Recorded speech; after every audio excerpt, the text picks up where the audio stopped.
Et nous retrouvons le billet d'humeur de Philippe. Et oui, alors décidément, c'est parfois compliqué les billets d'humeur.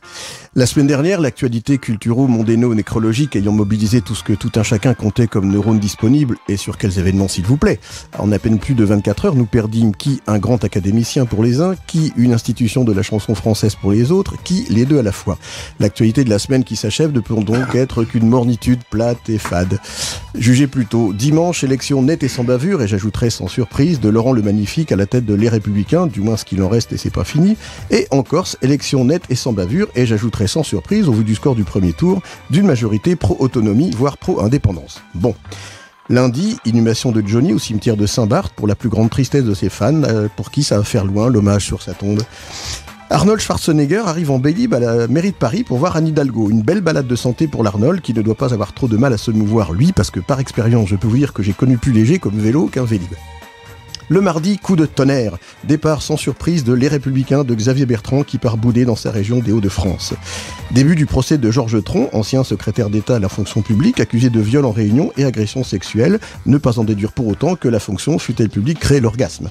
On nous dit qu'il prodiguait des massages des pieds dans une démarche de réflexologie. Bon. À New York, tentative d'attentat dans un tunnel de métro à Times Square. On en sait peu sur l'affaire et Trump met un certain temps à s'exprimer sur le sujet. Faut dire que comme le coupable arrêté est bangladeshois, je sais pas si ça se dit, mais si je dis bengali, il y en a qui vont croire que c'est un oiseau, et que M. Donald avait naguère proclamé que grâce à sa politique d'immigration, il y avait bien moins de risques qu'en Europe un tel attentat se produise, on comprend qu'il est un peu traîné. À Londres avait lieu l'avant-première en Europe du film Les Derniers Jedi en présence des princes William et Harry qui ont joué un rôle de figurants. Alors si vous ne les voyez pas, c'est qu'ils doivent jouer des Stormtroopers. Mercredi, remise du rapport concernant le projet de Notre-Dame-des-Landes où on sera fixé pour fin janvier de comment ça va finir. That is the question.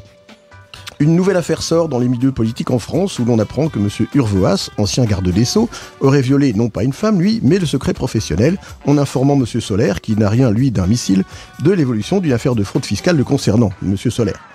Et tout de même, une bonne nouvelle d'Amérique où l'on apprend que le candidat de M. Trump est battu en Alabama par un candidat démocrate et donc un candidat à l'Obama. Oui, elle est facile, celle-là, mais je voudrais vous y voir quand il faut meubler. Les Républicains occupaient ce siège de sénateur, un seul à la fois, depuis 25 ans, et du coup, la majorité au Sénat ne tient plus qu'à une voix. Et hier, donc, troisième journée du procès de M. Tron, qui n'a rien à voir avec un film des studios Disney des années 80. Donc, pour résumer cette affaire, je dirais que M. Tron a perdu la tête pour des massages des pieds, et là, les bras m'en tombent, comme disait la Joconde. Et pour conclure, oui, absolument, tu peux, Émeric. Et pour conclure, dans le domaine politique, revenons sur l'affaire Urvoas pour rappeler à ceux qui ne s'en souviennent pas que M. Solaire avait déjà refusé de s'éclipser de son poste de questeur à l'Assemblée il y a peu.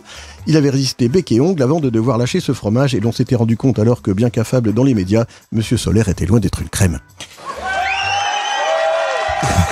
Attends, j'ai pas fini. C'est pas fini.